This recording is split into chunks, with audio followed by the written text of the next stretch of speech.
अस्सलाम वालेकुम जी, मैं आपका भाई मुबीन अहमद और आपके लिए लिखी हुई है 2.5 मरला 2.5 मरला का ब्रांड न्यू वीवीआईपी घर।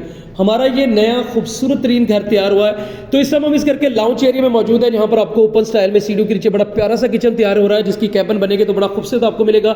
इस साइड पे इस घर का ड्राइंग रूम आ जाएगा, जिसको कर्टन वगैरह लगाकर आप छोटा बेडरूम बनाना चाहें तो ऑप्शन मौजूद है, वरना ये नक्शा आपको इंशाल्लाह इस साइड पे बड़ा खूबसूरत सा आपको मिलेगा। सामने वेंटिलेशन के लिए विंडो, और इस साइड पे आपको दिखा दूँ लाउंज और ड्राइंग दो, जो कि बड़ा खूबसूरत सा आपको इंशाल्लाह इस घर का जो है इंटीरियर मिलने वाला है। सबसे पहले इस घर का गराज आपको दिखा दूँ, तो ये इस घर का गराज है, जिसको ड्राइंग रूम के लिए सेपरेट डोर दिया गया, लाउंज का सेपरेट है, गराज की सीढ़ियां फर्स्ट फ्लोर के लिए सेपरेटली कर दी गई है। और साथ में इस घर का आपका मास्टर साइज का बेडरूम दिखा दूं, जो कि विद अटैच बाथ और वेंटिलेशन के साथ मिलेगा। सिर्फ और सिर्फ 28 लाख रुपए में ये घर मिल जाएगा।